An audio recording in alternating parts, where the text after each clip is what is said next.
Je n'ai jamais volé un franc congolais de l'État depuis ma naissance. Et puis tu jures que sur côté aux affaires, on volait même pas un franc.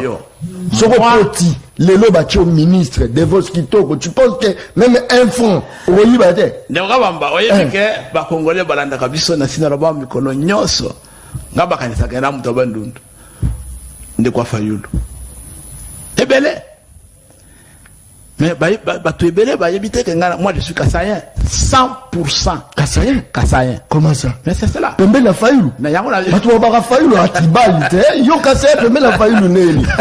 Bandeko ya union sacrée, bazo somba bakarte. Oh! Comment ça? Bazo somba, ko somba bakarte. 5 000 francs, 10 000 francs.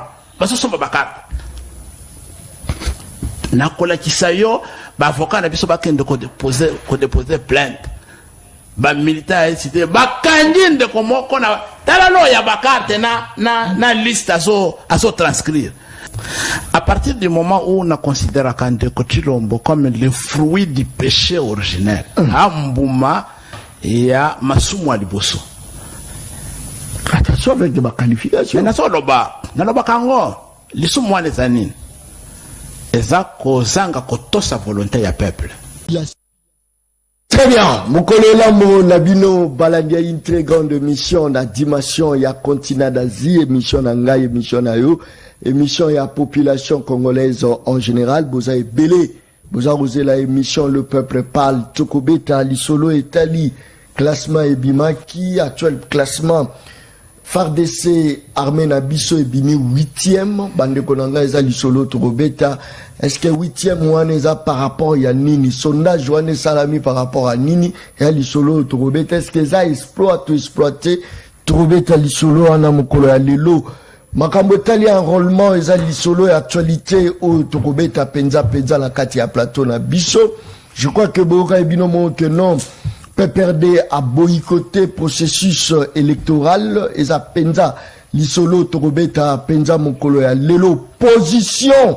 Il y a la Mouka ou encore, il y a SID, il y a Martin Fayoulou Madidi. Est-ce que Baza prépare à ma ponami? Est-ce que Baza prépare à dialogue? Est-ce que Mitouneza est belé botine la Ngaï?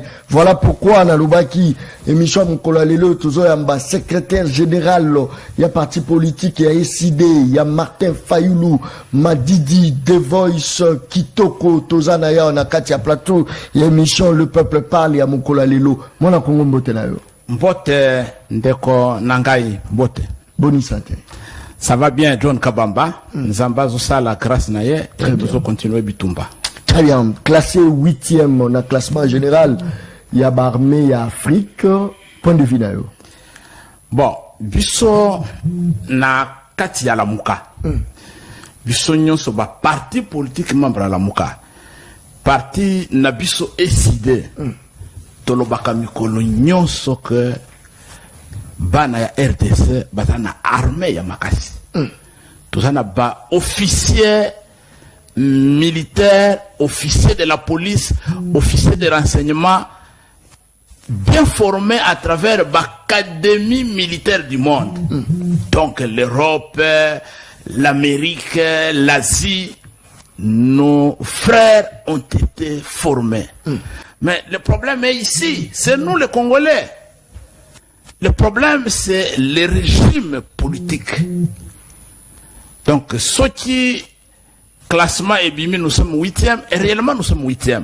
Mais la question qu'il faut se poser, Congolaise, Congolais, est que comment biso 8e puissance en Afrique, mais pays ya mukene tu Rwanda eza soki 16e soki 40e musika na biso mais bako attaquer biso et que to comme un niveau haut et to comme lelo. Donc il y a un problème. Donc moi je suis fier ya armée na biso yango monaki ndeko biso bana SID to organiser chaque mardi na siège na biso to organiser ba séance et information sur l'aspect sécuritaire dans Boka Biso. Pour les Congolais, au moment qui organisé biso bana SID ba campagne de prière en faveur ya FARDC na ba service de sécurité na biso. Donc ndeko classement on a vu se surprendre mais il nous faudrait nettoyer la cour. Il n'y a pas de mauvaises troupes, il n'y a que de mauvais chefs. Donc nous avons une meilleure armée, nous avons une bonne armée, mais nous avons des dirigeants illégitimes. Nous avons des compatriotes comme une institution pour la Kimoibi de Konangai. Vous voyez que depuis 4 ans, Mboka Oitutikala jamais qu'on vivre au grand jour Moibi Yandenge Wanate. Mais tout est dans nous progressivement. Tous en armée à Makassi, il faut reconnaître. Ouais. Mais ça qui est armé, on va payer ça qui a une valeur, t'es pas mis sur les alaïtés. Mais quand même, la répartition, on dit quand même qui est armé, bah, réserver les budgets à Makassi. Tous en armée à Makassi, mais tu vas faire face, il y a pays qui le roi Rwanda, mais tout le monde, grâce, il y a efficacité sur le terrain à Félix Antoine Tshisekedi, Balongo Libiso, ça lui lever à notification à l'achat d'armes. Est-ce que l'autre rôle, que non, gouvernance absolue, gouvernance efficace, il y a Félix Tshisekedi, ils ont plus accentué sur l'armée pour nous protéger Mboka Libiso. Bon, classement, on est dans les paramètres. Pour qu'on comprenne que classement, on a, eza lié na ndekoti lombote, il faut la classement ya ban intérieur. La RDC depuis des années tous allons classer parmi les top 10 de l'Afrique. Et ça les noter. T'as la classement intérieur au monde. Mais la question fondamentale est de se poser depuis Laurent Désiré Kabila, depuis même Marshal Mobutu, depuis Joseph Kabila, nous sommes toujours classés parmi les 10 meilleures armées, les 10 fortes armées d'Afrique. Mais pourquoi notre armée est dans un état tel que ceux qui vont botter le village, tout ça, incapable de récupérer? Quel est le problème? Bah oui, parce que tout ça qui est dans notification. Non, ce n'est pas ça. C'est-à-dire cette fois-ci, Félix Tshisekedi s'est imposé personnellement, mon accord de boss. Nalingi kokumi sabatu oyo bazana bilan na bango ba justifier bango moko na et pas peuple te kokota na jewane te. Mais je fais tout simplement rappeler parce que histoire est ça têtu. M23 est-ce que ça va liboso? L'M23 était vaincu militairement na ba militaire na biso na armée na biso pendant une période de Joseph Kabila. Vaincu, chassé du territoire congolais. Il s'était réfugié au Rwanda et en Ouganda. Les images sont là. Qui oublie que le M23 a été défait militairement? Mais maintenant, il faut que les Congolais se posent ma question. Ndenge le M23 zongi. Ndenge le M23 oyo ba militaire na biso pendant période ya Kabila ba benganaki. Ndenge ni bazongi en force et que ceux qui va récupérer mboka biso toza incapable ya ko reconquérir mboka wana.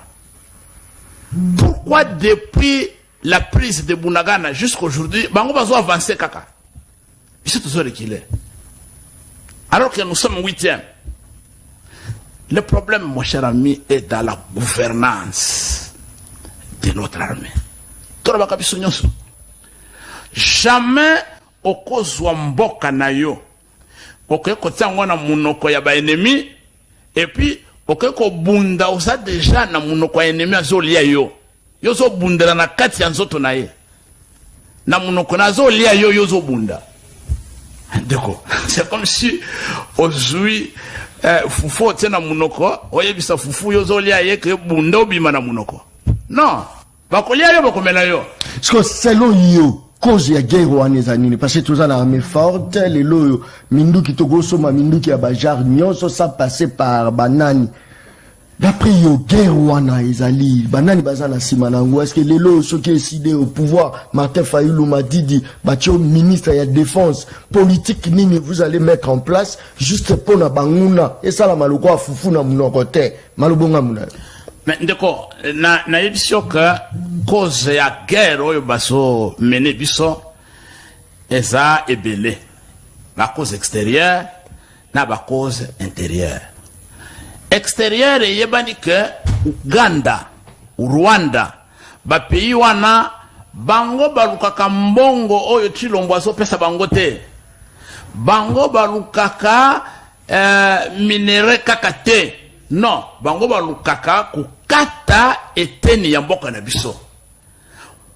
Beso na bango ezake mukolo moko ba Rwandais bakata Nord Kivu na Sud Kivu ekoma parti ya Rwanda, ba Ugandais ba viaka Ituri ekoma parti ya Uganda. Donc bazo tangisa na maternelle, na école primaire na bamboka wana ke Nord Kivu na Sud Kivu eza mabele ya ba Rwandais ba botola bango. Il faut ba récupérer mabele wana. Et ba Ugandais kwa bazo luka or, bazo luka ba minerais, ba bois, forêt na biso, bazana intention ya kobotola Ituri. Wana cause ya munene. Ata soki opesi bango eloko nini. Tant que ba kati eteni ya mboka te, bango mitema na bango ezakaka ba remplir objectif wana. Wana cause extérieure. Mais na cause extérieure wana pour que ba Rwandais bakata parti ya mboka o balukaka. Mais maintenant ils se sont organisés depuis la guerre de l'AFDEL. Ba kotisi ba militaire rwandais na mboka na biso. Ba intégrer bango na armée na biso. Et à ce moment-là, depuis l'AFDEL jusqu'aujourd'hui, ba Rwandais na ba Ougandais ba komi sikoyo bango nde ba faiseur de roi na Kine. Ba Rwandais na ba Ougandais ba komi ba faiseur de roi nde konangai. So kontani biso tozala nango na bango o lelo bango ba koma lokola ba ondie komweza ya bango. Kontani yango na koyebisa yo ba faiseur de roi ni kono banini. Ba Rwandais ba ina muse na ba Ougandais pona bango nde bataki muse na pouvoir na présidence. Et ba moni ke muse asa le sous volontaire na bango te basali nini ba bomiye. Muse a été tué par cette coalition internationale avec ces pays à la tête. On a éliminé Muse physiquement. Ils se sont organisés kaka bango na bango wana bake kozwa mwana paf batie Joseph Kabila. Mais vous le savez tous que Kabila tout au long de son règne a été soutenu par les Rwandais, les Ougandais, nani wana. Ba pression ya population na Kabila. Bendabika. Opesi mbwa boy. Kabila doit partir. Il n'y avait pas moyen de résister. La stratégie, Kabila se retire. Les mêmes Rwandais, les Ougandais ont joué le jeu na Kabila, Bazui Tshilombo bâti na pouvoir. Tala origine ya souffrance na biso na Est. Oh, mais selon votre explication, Félix Antoine Tshisekedi na makambo ayende kukuta yango. Yependa zo bumbisa yango ndeko de votre commandant du peuple. Le président élu Martin Fayulu Madidi a lobi yango mbalebele za secrétaire. Ndeko na biso Tshilombo oyebi bien na lobakango na mikolo nyonso na micro na yo a gagné l'élection te ayena pouvoir na faveur ya ba parrain rwandais ougandais ba yeba soutenir Kabila. À partir du moment où les chefs d'État en RDC sont fabriqués avec le concours ya ba rwandais ba ougandais na ba puissance étrangère, le peuple congolais azaleka ba tuana bazotia ba konzia mboka nikolo na mboka na bisote pour que babanda kobina babanda kusekana. Non, basana ba objectif, l'objectif principal est ça de balkaniser le pays nabiso, baka buramboka nabiso. Mais parce qu'il faut d'abord mettre la main sur l'économie, chasser les Congolais de leur terre, et ils nous font la guerre. C'est ce que Tshilombo n'a pas compris. C'est ce qu'il n'a pas compris. Le président élu Martin Fayulu, olingaye te, mais ça la vérité. Ayebisi biso clairement aleki na ba média na ba point de presse na ba message à la nation alobi ndeko Tshilombo ba Ougandais na ba Rwandais basa na objectif ya kokata mboka na biso organisation na bango wana communauté des états de l'Afrique de l'Est eza ligablo ya bato oyo banviaka Congo kokotisa mboka na biso kuna te tika eloko wana. Mais tu ne peux comprendre te.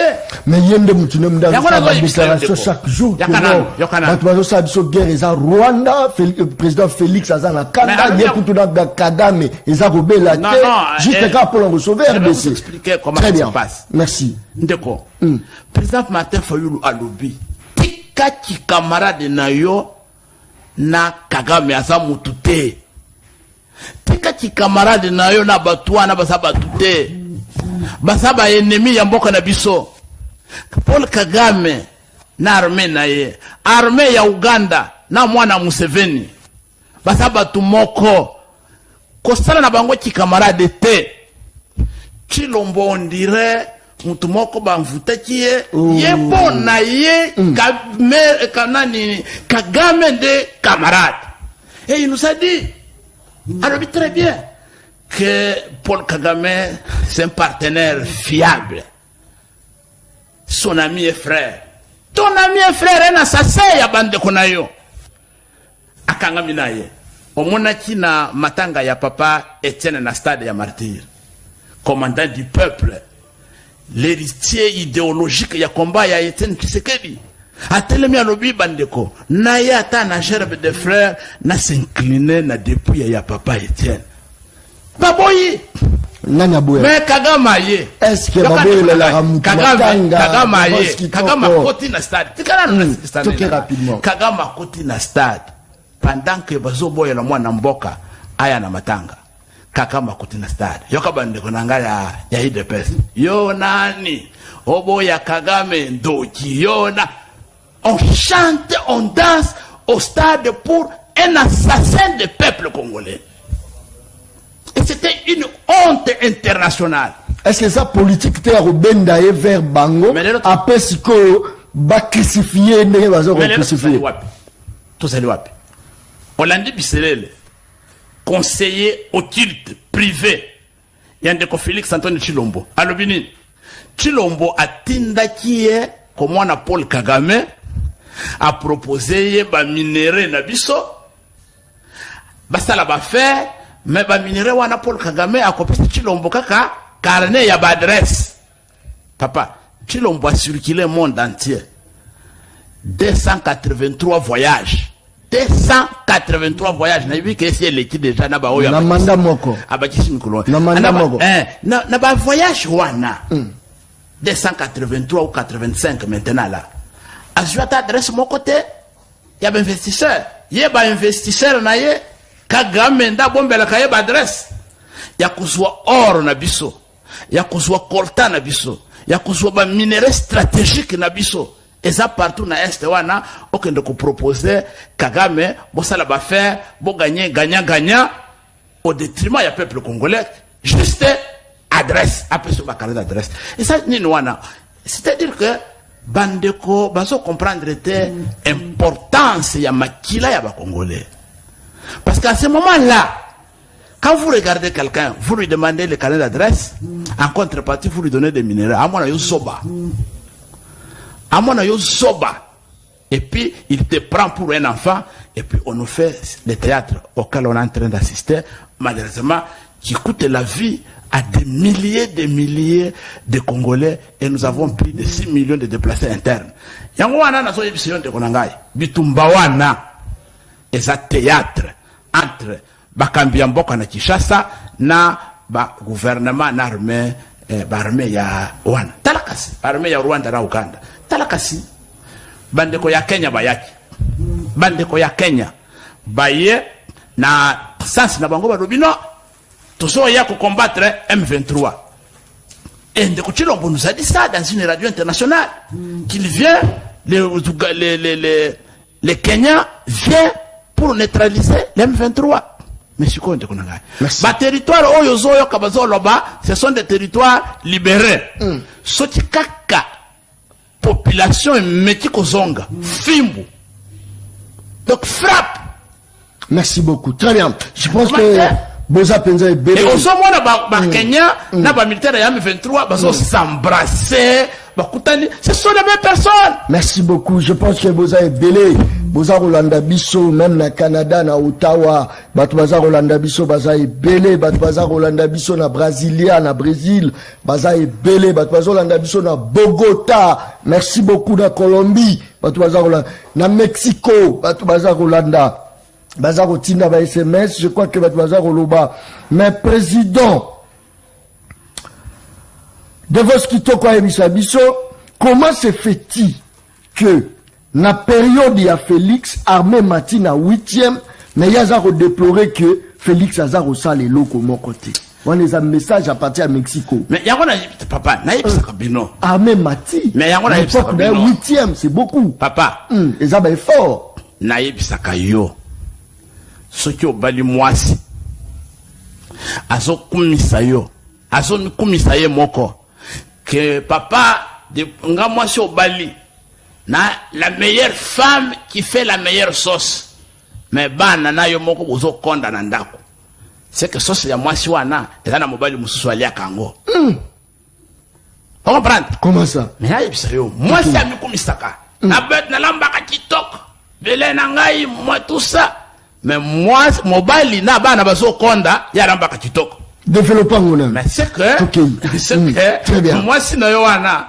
aza au service ya mibali mususu libanda nde baliaka yo liaka te ba yembaki awa batsembo recette et mati recette et mati et doublé triplé par rapport ya budget à l'état est-ce que na ndenge to silisi ane gouvernement esengi collectif budgétaire na parlement pour que va déterminer affectation il y a surplus il y a recette qui prévu le budget 2022 tout le monde en côté mais si quoi inflation tout ce qui est recette mataki makasi inflation il y a franc congolais dévaluation franc congolais les lois na ville $1 et longwe na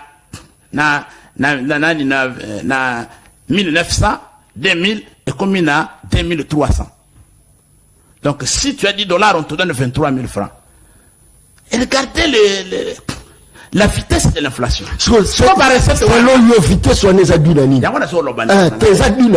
le vol. C'est qui moyibi.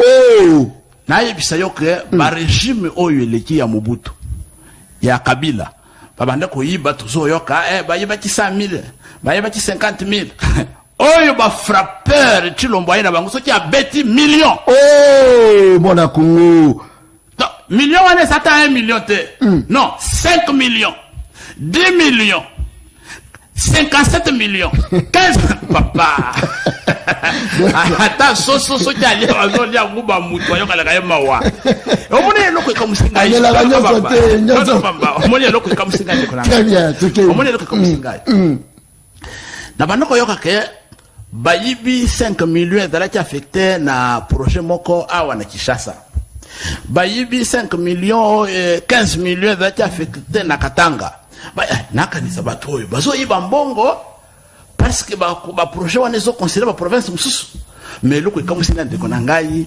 Mbuji-Mayi abele na bango moko bayibi ti loko na bango terre natale bayibi université ma papa Zambe Deko babibi simbongo batonga université babibi simbongo basala banzela la route Mbuji-Mayi Kananga mon frère c'est à peu près bale mbongo wa nguba atako sayo kakamawa ya bango moko bale Deko la Chilombo asu avion akeko inogire papa tinda kata délégation d'avant gaz ba mekende kotala achita boye ata fondation est-ce que ça nini c'est le zanini to kelo rabi ba frapper non ala ils sont frappeurs dans la mawate le frappeur n'a pas de tribu azalo wanduki akoko lia na mama ali na muto afute la keni na bal et Chilombo est rentré mouillé encore le souvenir pas de mbongo nyos on va faire les enquêtes on va arrêter les gens mais bah ouais bah Bakaya du Bosso ils ont donné l'exemple aux autres papa on a vécu un procès du siècle les maisons préfabriquées télévisées 57 millions de dollars volés. Kamel en prison, Jamal en prison, Massaro c'est Massaro. Tout le monde en prison. Quelques temps après. Comme on disait... Bango bazo pousser raison que Bango au moins à l'époque na Bango, Miyibi, baza étalé. Bango à l'époque na Bango, Miyibi a quand même prison. Tout le monde diricable, il y a chef de l'État côté prison, bien qu'il y a Bimaki. Mais l'époque à Kabila. Mais c'est ça les ridicules. C'est ça. Non, c'est ça les ridicules. L'époque na Bango va promouvoir IGF. IGF a zaro sa Moussala, zaro Kanga Miyibi. Est-ce que l'autre rôle au Bakeno, ils ont un entourage à chef de l'État, mais il y a des années innocents. Mais bateau baza pembe naye, nem tout dem de baza au sala keno batba inaye. Ndeko John Kabamba. Le problème n'est pas à Kokota Bouloko. Non, le problème est à Yakuzunki Sambongo ya l'État. Bazon Sarate. Mais non, Bazon Sarate. Non, non, Sambongo. Oh. Mais non, quand quelqu'un est acquitté, c'est-à-dire qu'on dit qu'il n'a pas volé. Mais l'argent a été, l'argent n'a pas été remboursé. Mais quand on est acquitté, c'est-à-dire quoi? C'est-à-dire qu'on est innocent. Et l'argent qui a pris. Mais il faut ouvrir les dossiers maintenant pour nous dire si c'est lui qu'on avait arrêté est un innocent, mais qui est coupable parce qu'on n'a pas remboursé l'argent. Yango wana no? Ba coupable ba bimarate. Yango wana so ba quitter ba théâtre ndeko yokanano. Yebisanga musala nini? Congola ko sala commerce na mboko oyo pour que a gagné 50 millions dans une année. Et ça t'est. Donc papa, na bendi nanga 15 millions de dollars nangai, ba vandi singa 12 mois, 24 mois. Au moins, mon père, Bolo Kongo, vendu Wanano, Adame bien, télévision, tout ça, il est bien. Abeli Batine la poto. Abeli Batine la poto à Songi. Et puis après, lui, non, bon, il y a aussi qui n'a eu l'autre côté. Très bien. Mais tu vois, ce sont des théâtres honteux, les Amawa. Très bien. Moutouda nga pesa boy. Ba élection ngo ezako se pointer avant tout compte enrôlement ba bilo moins belé. Est-ce que bino pe bomi bongi sami? Moment pe ango bo préparer ndenge nini bo bongi sa pe ba prison. Pour so pe bo yibi bino bo yibi.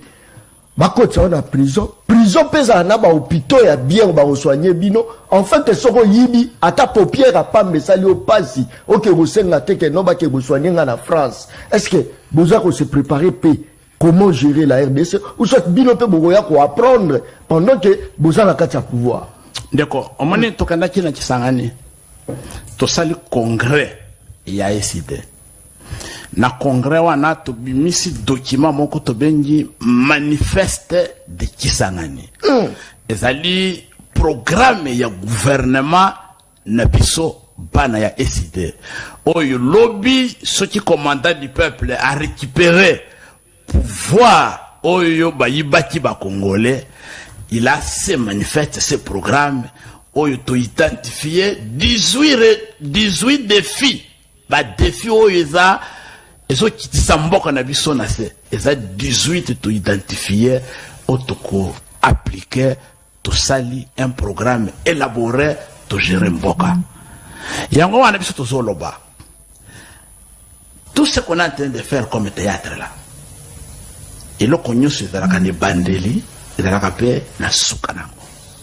Marshal Mobutu biso ba mususu oyo bana ya 68 69 mutu oyo toyeba na bamboka to binela na classe avant au kota il faut bina et ça Marshal Mobutu. Biso to banda ko kanisa Mobutu azansambe amutu te. Mais lelo Mobutu zawapi akufa et pire encore même tombe naye et ça dit nanu na mboka oyo to binela yete.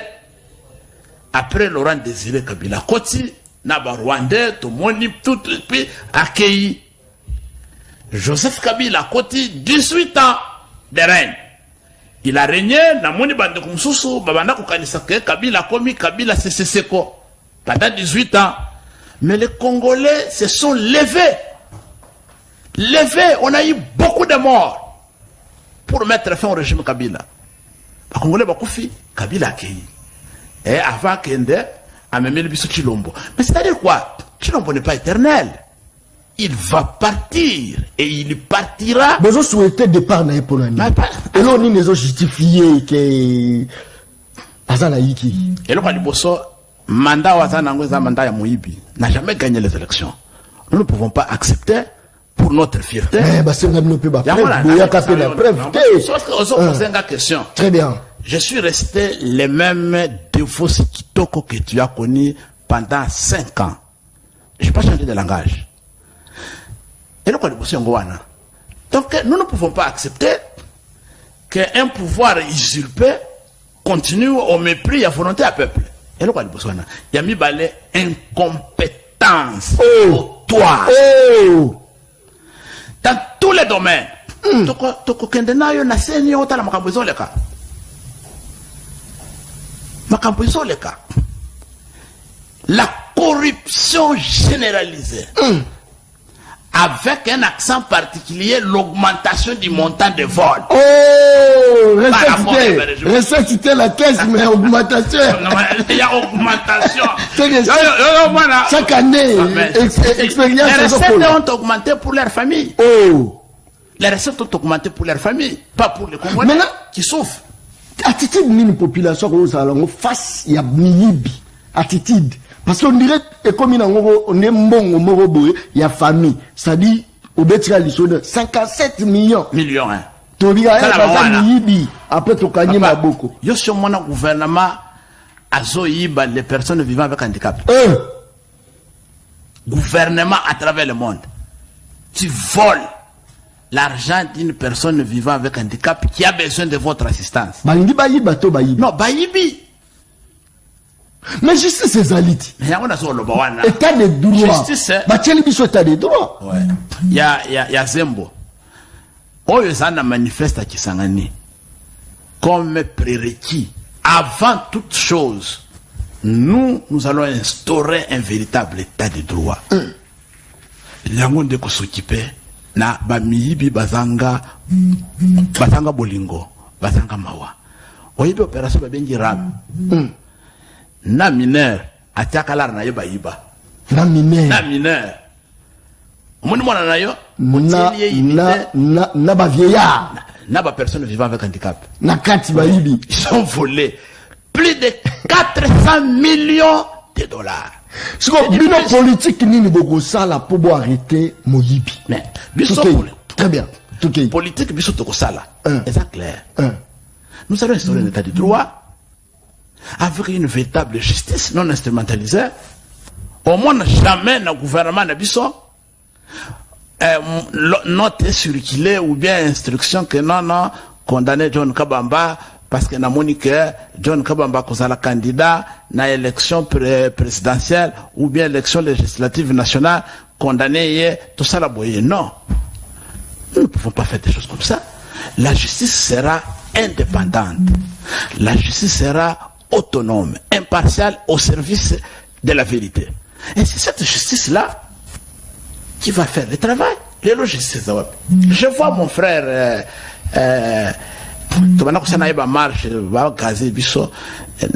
Jean-Marc Kabound.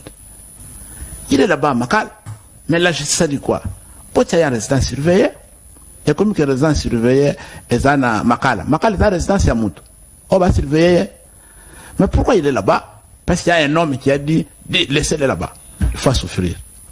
Ce n'est pas ça la justice dont on a besoin.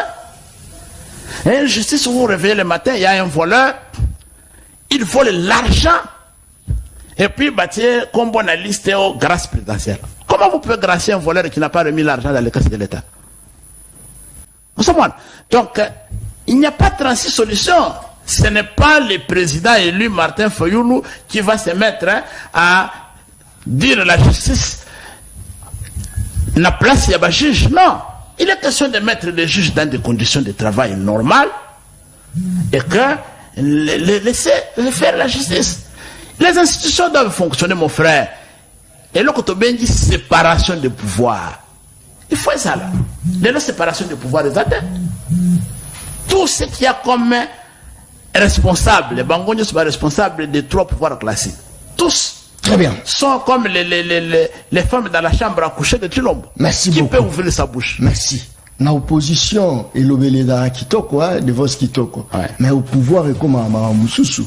Nando moni bandeko la biso baloba ki toye ba ite ke gérer ça va pas si bon. Est-ce qu'un jour Fayulu a koloba bon? Parce que dans l'opposition, vous pouvez tout critiquer, vous pouvez tout dire. Mais il faut pouvoir. Ni ne ça la kakeno, dans l'opposition, bino tout bozolo ba maloba kitoko po na peuple. Bozolo avec sa bolingo ya peuple. On dirait que non, yogo ondi mabana na obala la nzala, mais ozwa mbongo wana soutenir les hommes vivant avec handicap. On dirait que yogo ondi mandaku na yoba poli la mbula. Nos yeux logés nos cara population. Qu'est-ce qui fait que vous êtes à l'opposition, peuple, mais une fois aux affaires, c'est maintenant Moyibi, famille, Mamakangu. Qu'est-ce qui fait rapidement mon akongo? Bon, naïe sakayo déjà mutuna wana ke mutoko répondre mutuna wana bien kaka mutu atala kina opposition à côté de pouvoir abandi ko yiba. De ce qui otuniye ako se rappeler pour nani na banda ko ba malamu na opposition abandi ko yiba à côté de pouvoir abandi ko yiba. Quand on a tika opposition tena kena pouvoir la bandi ko yiba. Moi je n'ai jamais volé un seul franc de l'État depuis ma naissance. Je n'ai jamais volé un franc congolais de l'État depuis ma naissance. Et puis tu jures que sur côté aux affaires on volait même pas un franc. Sur le petit, les lobaki au ministre de vos kitoko, tu penses que même un franc au yiba te? Ndeka bamba oye que ba congolais balanda kabiso na sina roba mikolo nyoso. Ngaba kanisa kena muto bandundu. Ndekwa Fayulu. Ebele. Mais tu es belé, moi je suis Kassayen, 100%. Kassayen? Kassayen. Comment ça? Mais c'est cela. Pembe la Fayulu. Mais y'a mon avis. Tu vas pas Fayulu à Tibali, yo Kassayen, Pembe la Fayulu Nelly. Voilà. Ça veut dire quoi? Ndenge bande konangai. Baso yiba mbongo ya l'État. Baso voama. Oyo nazana bango nazo mona ndenge bato bazalaki makolo. Comme les hommes les plus puissants de la RDC. Il y a des ceux qui ont aussi ces réunions. Papa ne côté le mabase langai que prof yo que de côté ni. Zalangai. Na ye na tikiye quelque part à côté panaye les loba commis les débiles guettes de la RDC. Ceux qui ngana zalaki na motema ya Moyibi. Je ne pouvais pas me battre avec toi. Comme je l'ai fait à côté du commandant du peuple, qui n'est ni mon frère de tribu, ni mon ami de l'histoire, que j'ai connu dans les combats. Moi, j'ai un autre esprit. Nous avons un autre esprit. Nous savons pourquoi tout ça. Politiquement, cette opposition a besoin de pour l'intérêt à peuple. Ce que besoin ça ni pour barrer ni biba yibate. Mais tout ça na maloba. Tout ça dénoncé. Qu'on dénonce wapi? Tout ça dénoncé. Gasu qui nazana yo. Era babandi ko yiba bongo ya nani ya Ram. Je suis passé plusieurs fois. Ah, on a dit ça. Arrêtez ces vols-là. Arrêtez ces vols. Mais comme ce sont des voleurs endurcis, ils ont pris beaucoup de temps pour arrêter. Mais ils ont quand même arrêté. Mais maintenant, tout ce bunda. Oyo boyi bati wana siki 400-500 millions. Et qui wapi. Na yoki ke on va construire la Sorbonne. En Bandaka, en Bongo Arabe. De vos kitoko. Vous le vivez à moi. Très bien. Oui, on a dit ma promesse, il y a dit l'homme. Quand tu as ma papa, tu as ma colombo, le vivant. Mais au niveau de pas promettre à tirer beaucoup qui s'attelle au moment quand tu le bataille, quand même, dans les deux professeurs, aux moins élégance, quand même, au temps il y a 4 réalisations, il y a président Félix Antoine Tshisekedi. Zalonet, tout qui. Bon, oyebi, ngana roba kana bande konanga mikolo nyonso que ce qui lobby que ce soit zamabe kokumisa makite. Ce soit zamabe mais maki zamalam. C'est une incohérence. Et c'est normalité. À partir du moment où on a considéré Kande Kochilombo comme le fruit du péché originel, Ambouma et à Masumu Aliboso. Attention avec des qualifications. Mais Naloba Kango, les soumouans les anines. Et ça, Kozanga Kotosa volonté ya peuple. À partir du moment où Bandeko Bandimaki, Kozwa pouvoir, Yaki Moyibi, pouvoir, oh Yakoboto la peuple. Déjà, respect à terre. Et ça n'est pas à côté lié, Nandaku, a violé moi sinayo. na viole wana nzemi ekoti et puis moi na viole ya mwasi na yo abotami yo pe papa ovande olobi mobali wa ngambe abotisi mwasi nanga mwana kitoko oza soba tu comprends oza soba donc le fait de ne pas respecter la volonté du peuple c'est un viol d'un peuple. C'est un viol populaire. Merci. Et le fruit du viol, moi je ne peux pas évaluer ça. Merci beaucoup. Très bien. Quand on ligne au défendre Mboka Nayo, en dehors ya RDC, nanaza na Mboka mosusu te, nanaza obe na Congo ya ngai, nanaza obese na Congo ya ngai. Kasi tobunda ka mikolo nyonso Congo yango ezala bien, de peur que to circuler librement, de peur que babiloko na biso ezala protéger. Biso moko pe tozala protéger. C'est ça notre combat de tous les jours. Oh, toza kobunda maye zala ya malonga, toza kobunda kure zala ya malonga, toza kobundela ngo nyonso. Évaluation za bino de peuple, bino de bozwaka moto ya se ya bolole, bokobisi moto moko bo utile na kati ya société. Eza bino peuple. Na fongoli téléphone nanga, mituna la bino bokotuna. Le professeur Devos Kitoko ma préoccupation na bino bokotuna le professeur Devos Kitoko parce que les lois auti ko ganga lobi bangonde baebisa Félix Kabwana na Kagame ngaite ye mutalobi baebisa pe Kabwana na Kabila mutuna na kotuna to bolobaki Kabwana na Kabila eza po bino bosangana na Kabila boyo bosangana na Kabila boya tindi ba disciple na ye nde bosali na bango bloc patriotique. Malobonga muna rapidement avant un appel ya liboso. Malobonga muna. D'accord. Ndengo lobi oyebisi déjà ba téléspectateurs puis ça tout ça constant. Hein? To yebisa Tilombo bima na libulu. Bima na libulu oyo batie yo. Ko bima na libulu nyiko banini. Tubela. Boya eloko amabe ba pesi yo. Zonga la peuple. Yango to banda ko réclamer élection anticipée pour to songi ça pouvoir de pas peuple. Peuple la pona bakambia mboka oyo uti na volonté na ye aboyi. Après akeko mikoti ça camarade ya Kagame. To yibisi non ndeko. Kagame mutu te tika. Et ce qui uni. Pas comme ko finga na ba télévision. Très bien. Allô ndeko, obengi swap komonani. Allô? Très bien. Participation na attaque personnelle, te pesa likanisi na yo.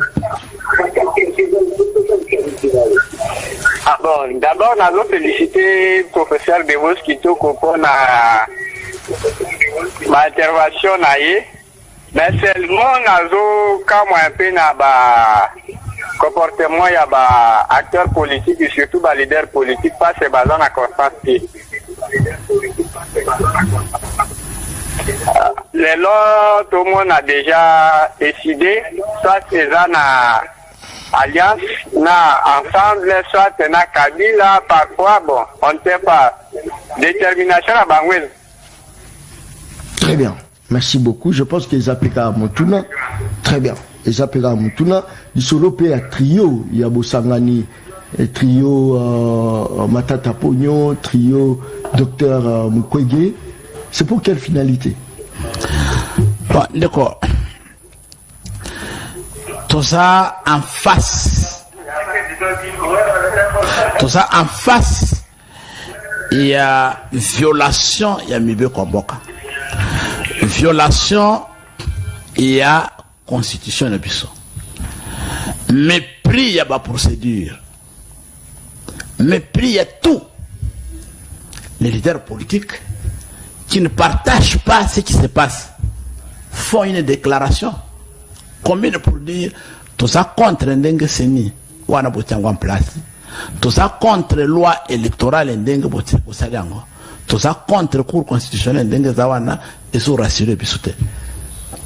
Ils voient les choses de la même manière sur ce point-là. Ils se disent, au lieu que chacun parle dans son coin, il faut tout ça la déclaration pour protester.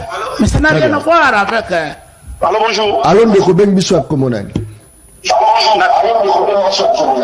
na ben Joël Okanjo na ben voilà Kima Mosika à télévision na yo retour toza oyo ka obiente Joël Okanjo na bengi be Njili. D'accord. Participation na rapidement mais Kima Liboso TV nalingana tuna professeur de vote kitoko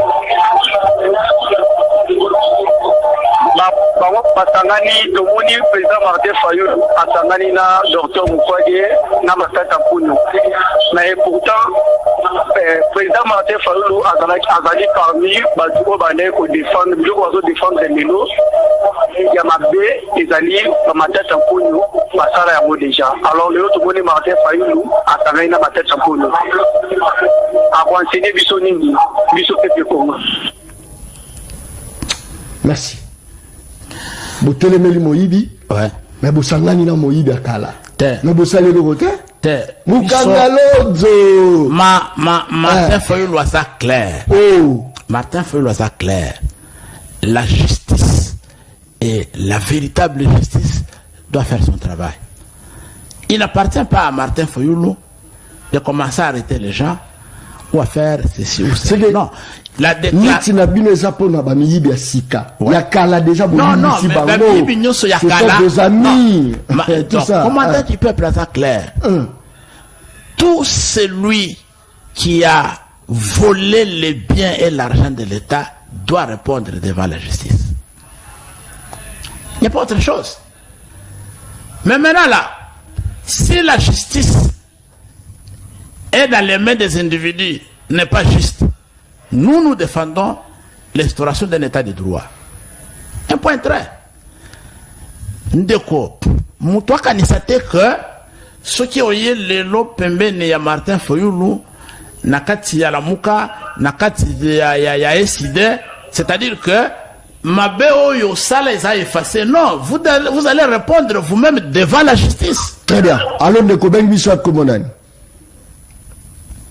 Voilà, je pense que saturation comique au quota, tout ça, moi politique, mon boye, tout ça, tu y appel, professeur à répondre, après tu y appel, professeur à répondre. C'est comme ça que tout ça, mais ce qu'on vit à Nyonso, on a tout.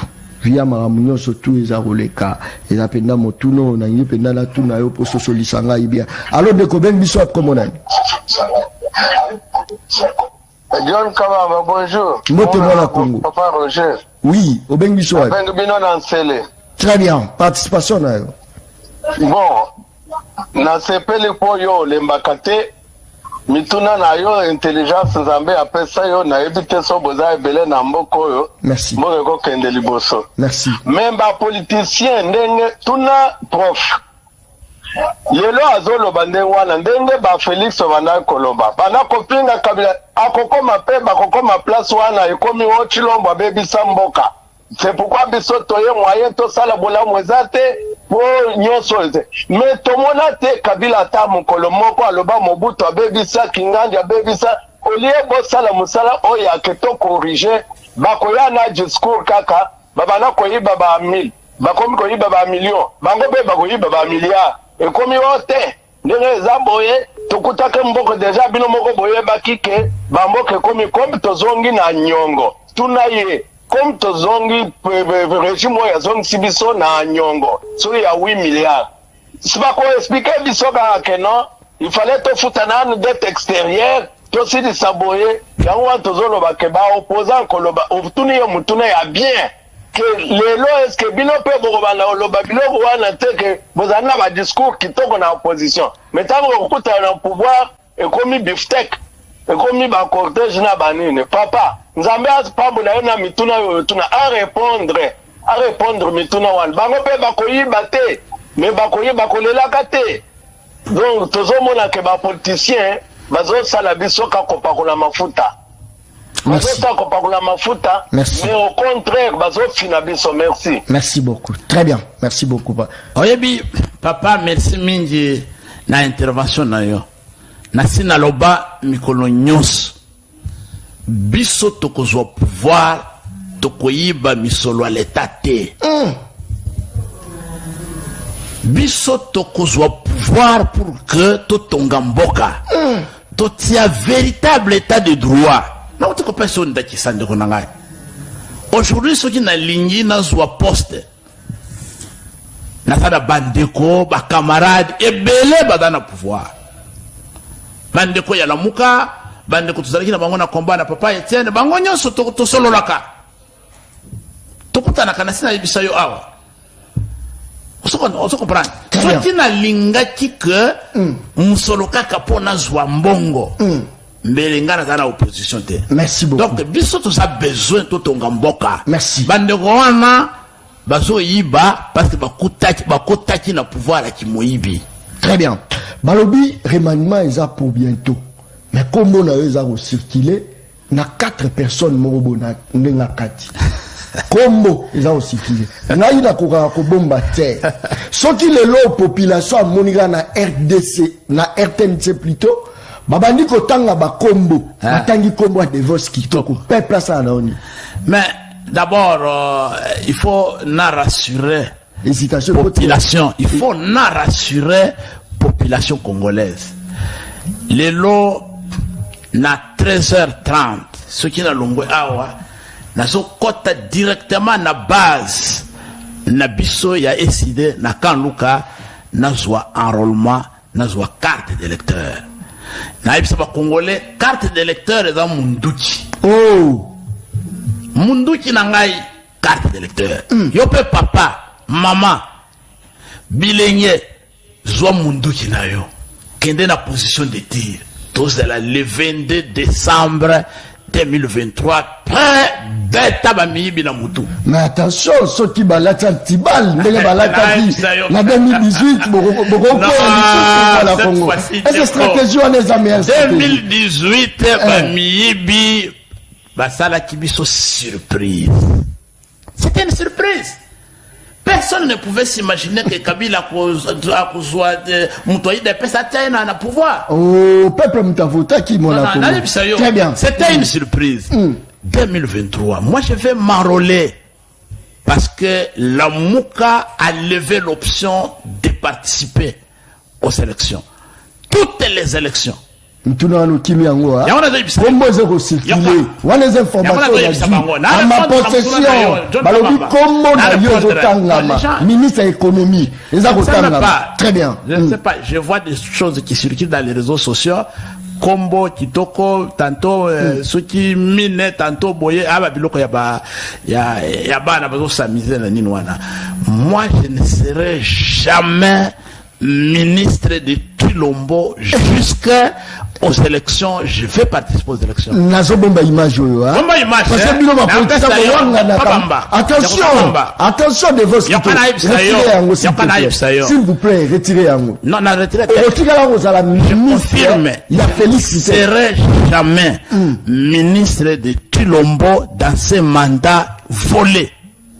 Ce mandat usurpé.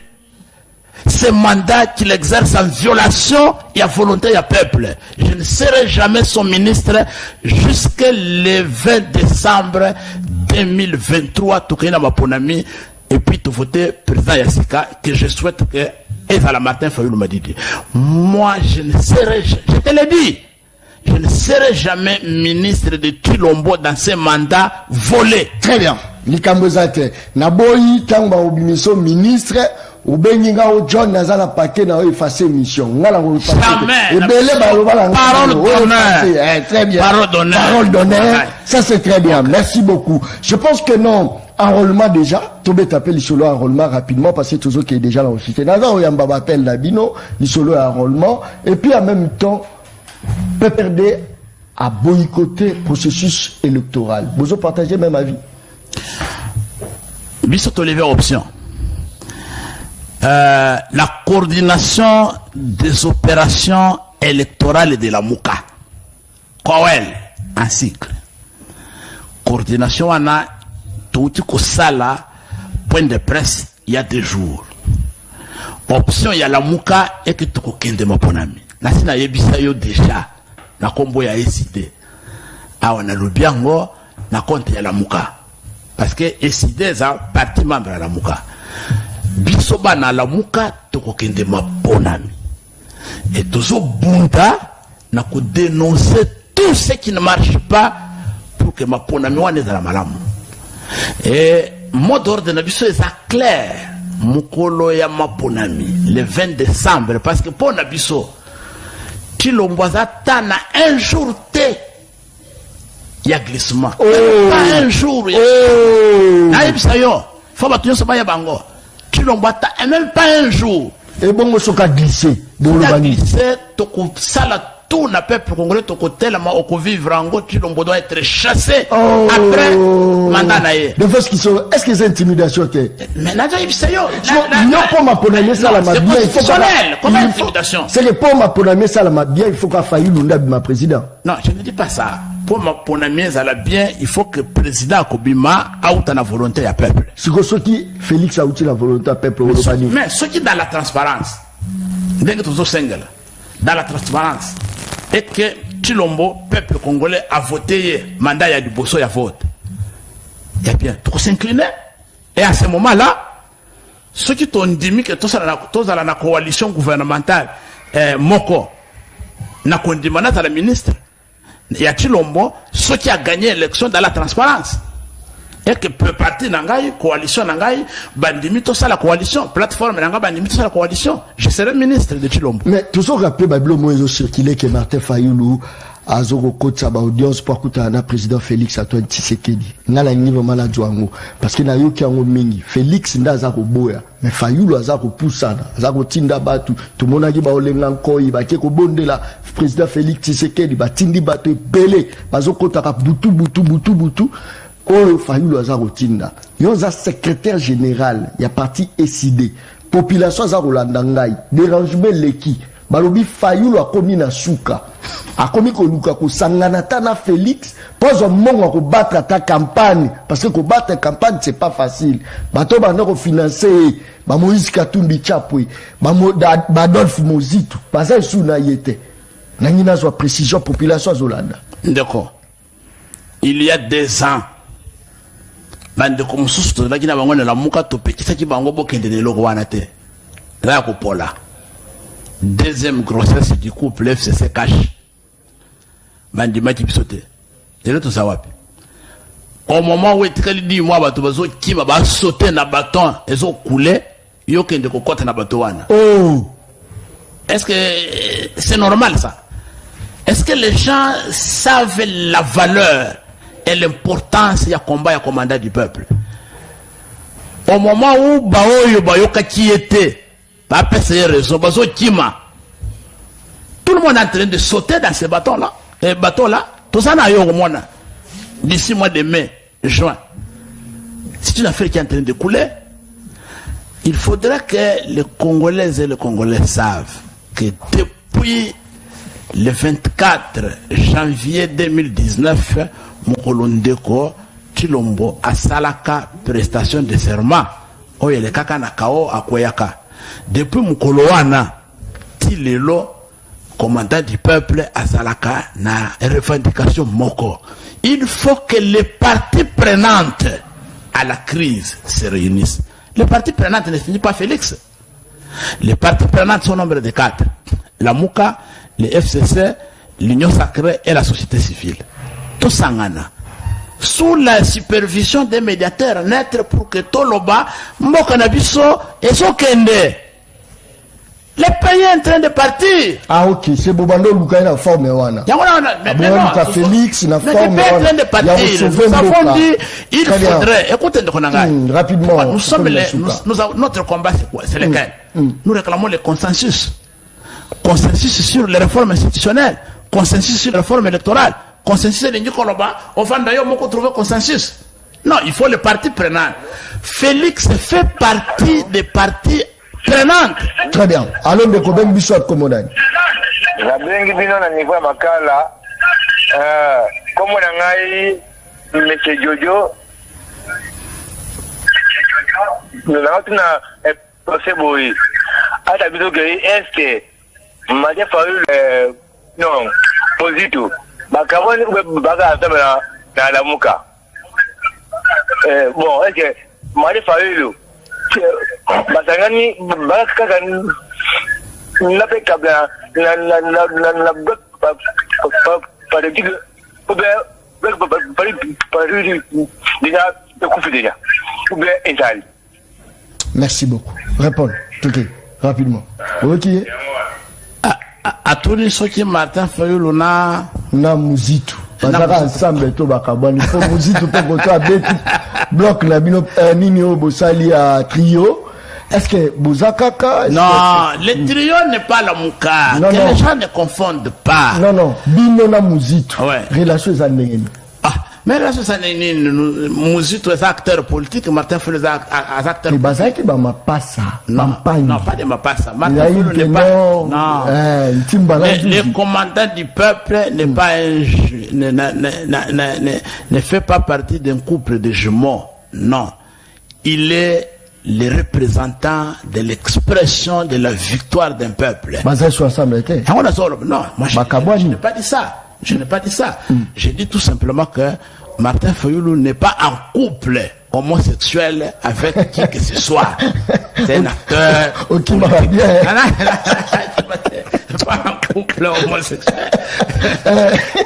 Il est en train, Martin Fayulu est en train de se battre pour la reconquête et la victoire et le peuple congolais. John Kabamba, tu sais pas congolais, tulingi ko s'accorder na ba débat moko na benga Congo batindi na Kouyanville. Tu laisses l'essentiel. Il y a le M23 qui est en train de se balader à travers le pays, le Rwandais, en train de prendre de village en village. Nos parents, nos frères, nos sœurs fuient. Vous avez nos frères ici à Bagata, ici dans le territoire de Fatundu, dans le territoire de Fatundu, dans le secteur de le territoire de Bagata plutôt. Les secteurs Fatundu, Wamba, ils sont en brousse. Ici, partout, les gens sont en brousse. Mais tout le monde a qui, et quelqu'un te dit, Martin et Moussou. C'est ça le problème. Le problème du pays. Mais Fayulu j'aimerais que vous êtes ensemble ou pas, professeur. J'aimerais que quelqu'un me pose. La population, vous êtes ensemble avec Fayulu, avec Moussou. Être ensemble signifie quoi? Boza ensemble, vous partagez une idéologie. Est-ce que Martin Fayulu se bat pour le peuple ou pas? C'est ça la question qu'il faut se poser. Être ensemble signifie quoi? Je ne comprends pas ce qu'il fait être ensemble. Martin a sa maison. Écoute, Martin a sa maison. Il est à Faden House. Aussi, toi, sa maison, je ne connais pas sa maison. Tu ne connais pas? Non, je ne connais pas sa résidence. Comment vous vivez là-bas? Non, mais je connais son bureau. Je connais son bureau, là où il y a les sièges du parti. Donc, maintenant, dire qu'ils sont ensemble, ça fait quoi? Politiquement. Professeur, mais répondez partout. Que vous avez ensemble politiquement. Est-ce que vous avez partagé toujours ma vie? L'instrument politique dans lequel Martin Fayulu milite comme coordonnateur s'appelle la Mouka. Est-ce que Moussoutou est dans la Mouka ou il a quitté la Mouka? Mais c'est la question à laquelle Moussoutou peut répondre. C'est pas à moi de répondre à cette question. Il faut poser la question, Moussoutou, tu es dans la Mouka ou tu n'es plus dans la Mouka? Entre les deux, non, je ne vais pas entrer dans ce débat-là. Je ne vais pas entrer dans ce débat. La Mouka, c'est une plateforme de combat. Ce n'est pas un cartel électoral. Alors, l'adhésion est libre, le retrait aussi est libre. Très bien. De combien de bichons comme la souka? Na bengi bino na Congo central. Au bengi bichon la Congo central, participation na yo. Na tuna ndeko devos. Batournoi oyo président Elia bandai ko sala. Pourquoi zo sala yango lisusu te? Biso na Congo central tozaka na posa na ye, tomo na ye. Tozo kaeka kana matoi, mais tomo na kaete batuko. Très bien. Je pense que... Non, je crois que... Ouais, bientôt, on va reprendre le travail de terrain.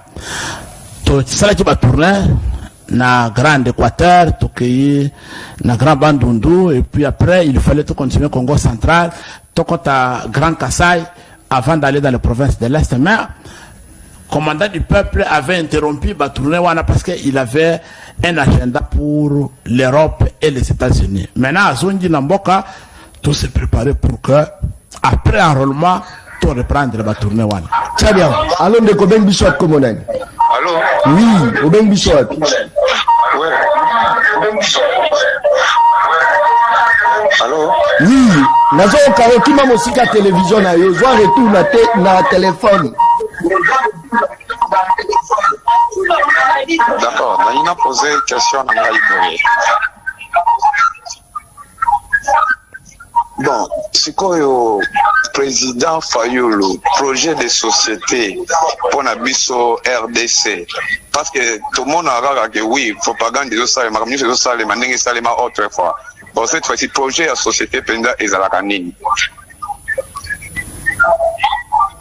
Ok. Merci. Très bien. Merci beaucoup. C'est là qu'on l'a complété. Et c'est trop mon antenne ça en France. Ba candidat pe ba vandi ba osafu ba débat.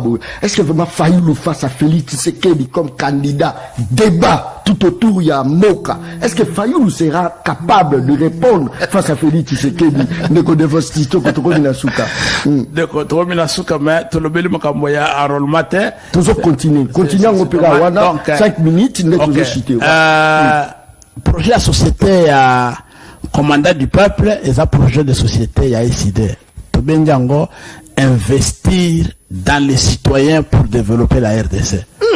Projet de investir dans les citoyens pour développer la RDC. À partir du projet Wanande Tobimisaki, programme et gouvernement Oyo Tobenji manifeste de Kisangani. Na manifeste de Kisangani, tout ça a 18 défis et regroupés en 4 blocs. Nakende musika tena pesaka bloc ya liboso Tobenji ngo ba prereki. Ba prereki na programme gouvernement ya commandant du peuple Martin Fayulu lingi koloba. Eza biloko oyo soki salami na mboka te. Investisseur akoya te. Soki salami na mboka te. Développement oko démarrer ngo te. Projet ta moko ko réussir te.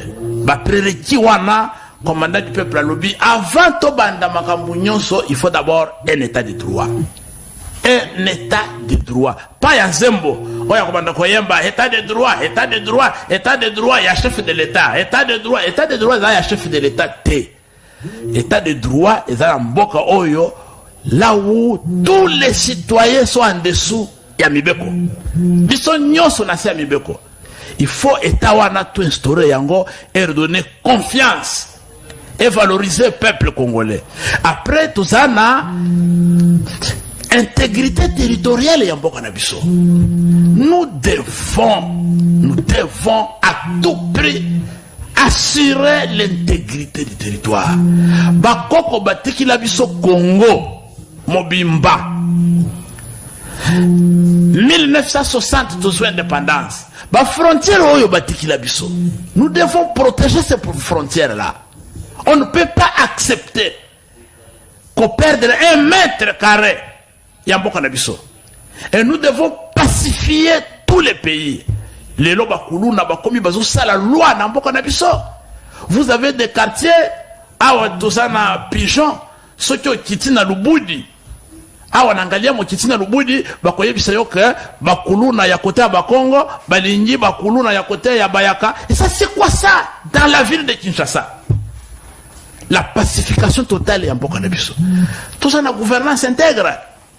Même mboka oyo soki lelo tozo Kemba, ba investisseur Chilombo asali 280 quelques voyages.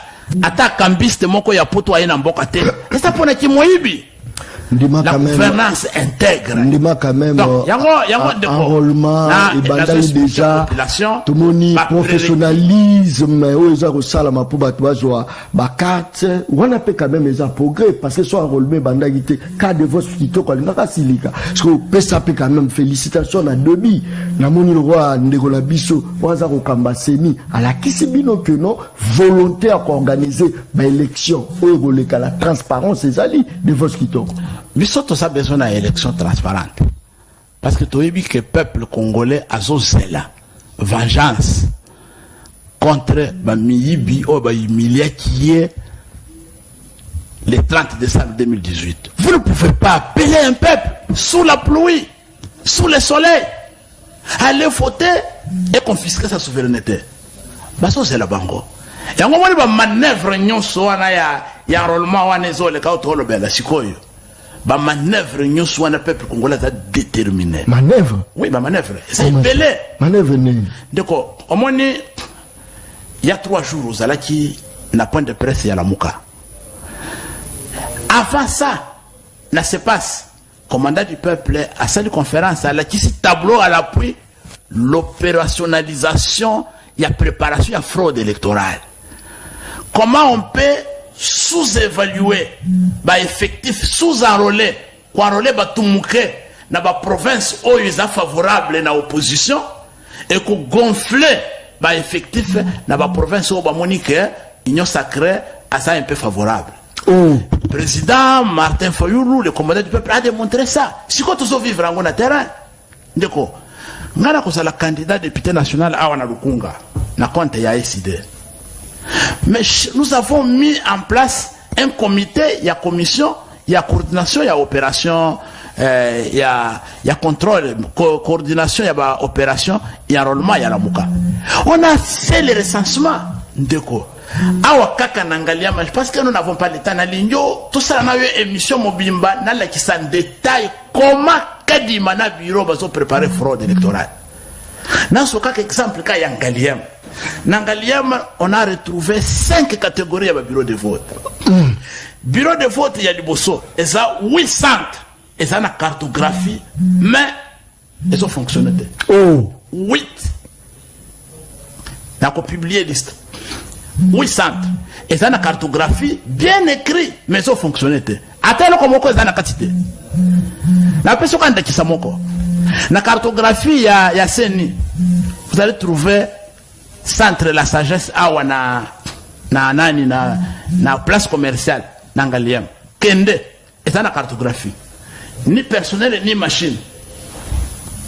Et ça te. Tu comprends? Et ça, 8, et ça fonctionnait. Nous avons 2 centres non cartographiés, mais opérationnels. Centre mi-balé. Et ça, la cartographie, il y a un enrôlement, cartographie, oyo, karima publique. Ils ont figuré nulle part, mais ils ont ça là. Mais, comme ça, la cartographie, ndenge ni biso to kotinda batu na biso bakende ko vérifier ngo. To ça na centre moko za cartographié, et ça doté na ba matériel, mais nanu kala kofongola porte te esa wana na kati matériel ezali mais ça la kate et botina ba fil araignée mais yango wana moko na pesa ba kombo to ça na 3 centres d'enrôlement et ça na cartographie mais ils sont fonctionnés na ba adresse mususu oyo ça indiqué na cartographie te yiki ça comprend ba lobi no et ça centre wana et ça na centre soki Bethel mais au côté wana non Bethel wana batiango côté mususu. Tu comprends des choses comme ça et il y en a comme ça 3 centres nangaliama et tout ça na 2 centres fictifs mon frère fictifs auto repéré kende na complexe scolaire Katampi na centre médical de la Grâce et ça n'existe nulle part. On a tourné toutes les adresses, ça n'a jamais existé. Mafia. Est-ce que tu comprends des choses comme ça? Très bien. Tokomi na suka. D'accord. Tokomi yango oyoka une émission spéciale parce que les lozo ko s'enrôler. Oui. Na sokende soki to longa wa on veut permettre que nous accompagnions you. Ngamoko na mona kimona nesi. OK, ndo mona. Très bien. Au sentir force ya SID. Donc ndeko na lingi yo mopanzi sango. Poyo za neutre. Osana union sacrée, osana la mukate, osa wapite, osa neutre, osa l'église au milieu du village. Merci. Na lingo benga mutu ya seni awa na micro na yo, na ya na cartographie, na ba tout ce que j'ai relevé. Et ndeko na suki si koye bisayo ke bandeko ya union sacrée bazo somba ba carte. Oh! Comment ça? Bazo somba, ko somba ba carte. 5 000 francs, 10 000 francs.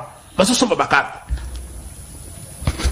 Na kola kisayo, ba avocat na biso ba kende ko déposer plainte. Ba militaire cité ba kanji ndeko moko na tala no ya ba carte na liste azo transcrire. La carte est individuelle. Mais yo ko fanda na bara ndenge nini na 30 40 cartes ya batu. Qu'est-ce que vous préparez? Un de comme ça, na machine na ndaku na ya zo enrôler ba. Oh! Na ndaku. Ata na ndaku. To tindili bana, allez-y. Nous avons l'adresse et tout. Ils se sont enrôlés dans la maison de quelqu'un.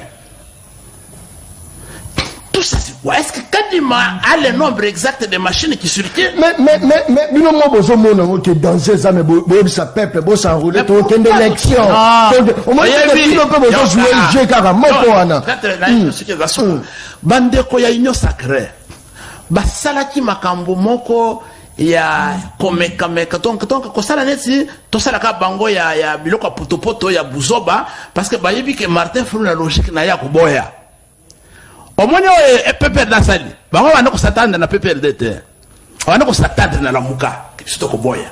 Biso ce qui to boyi élection ba sous prétexte bala qui sa na communauté internationale, vous voyez vous-même l'opposition a refusé les élections. Et prix qui croyait prendre. Tosui bango. Tolbito okende. Sukoyo les locaux du mal qui na radio partenaire awanobi non il fallait en principe tous aux provinces moko comme une province pilote tout tester ba machine avant to banda mais tout ça qui risque ya ko banda na 10 provinces du coup ah bon c'est que 10 provinces wana za tester lelo na tongo na landie moko merci beaucoup et ça li teste donc 30 jours oi merci et ça 30 jours ya nini ya test ba machine merci beaucoup très bien donc on somme petit bilokos au tester nanu très bien Devos Kitoko le professeur merci beaucoup mes prières dans les alliés Salamate le roi en 2016 à l'époque tant dialogue Salamaki motamema Kabila na glissement ezaki INC avec Vital Kamerhe elle a genre pressentir et le mot ezako webisa ngai na kati na ngaki on dirait et si dende ko permettre glissement il y a 2 ans wana ngai ils ont engagé ngai mais nazako sambela et sala mabongo te Devos Kitoko ça va oyebi ndeko na ngai tokomi na suka biso bana ya SID tolobi le 24 janvier 2024 Chilombona ba congolais abu pia très bien Zongandako merci merci beaucoup merci na rubengo pekaka na plateau so glissement salami au comme ministre kana plateau là so bo travailler ensemble merci beaucoup kakana sina lobaka émission angeza baleine baliaka baleine mokolo mongo te baliaka baleine namonda monde baliaka baleine je pense que bandeko nyonso tout panza sango pesa sango yebisa bandeko nyonso que le peuple parle et robanda suko le kala 14h45 te comme à 10h45 sur Mercure Télévision 10h45 c'est-à-dire ce qu'à 10h45 est Betty au Tchè Télévision, au Roland en direct, l'émission Le Peuple Parle. Tout changer moi format, moi namu, baniba yiba biso idéologie mokoboy.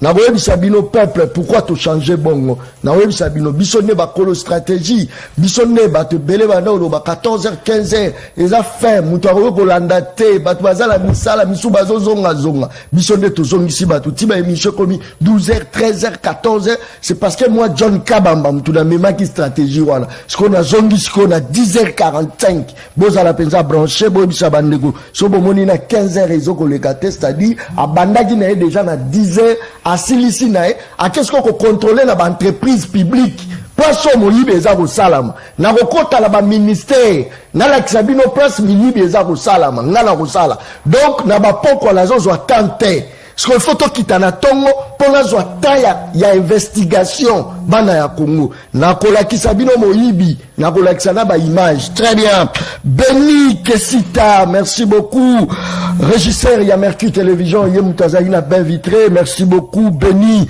Kesita un régisseur qui monte aussi en puissance merci beaucoup ingénieur na musala kitoko zarosala tu montes vraiment en puissance très bien merci beaucoup Namona Congo Alain Kaloji merci Namona Congo Ben Kaembe le réalisateur patron Tanazar Loba réalisateur patron c'est-à-dire Azali na ba moyen yenda soutenara émission Le Peuple Parle Azar réalisateur mais même Tazala ba moyen na ye Azara ba moyen Nani Alobi John Kabamba ça c'est très bien merci beaucoup professeur je pense que non aux autres soutien na biso ti oza ko kita longue na yo na pena mona na ndenge nini enrôlement ngweza ko salama na mona na ndenge nini enrôlement za ko salama et ça la ngape moi bien tukutani mokolo ezoya. Merci mingi de Kabamba na sindi ba congolais ba ke de ko s'enrôler. Très bien. Partout merci faut nous enrôler massivement. Merci.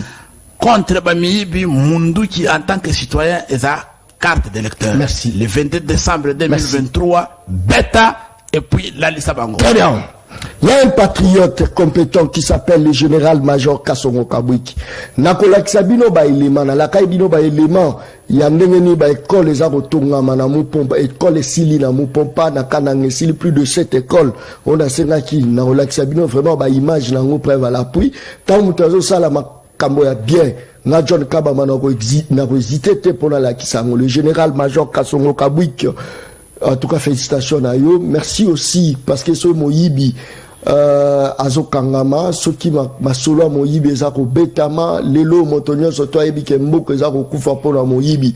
To soutenir, Batonio, surtout, Bazo, ça l'effort, pour Moyibi, à la tête. To soutenir, en autant, on a l'obi, bon, pour comprendre, binomo, to soutenir. Mais place ma bezali, Tourloba, ma bezali. Merci, et bye. Merci.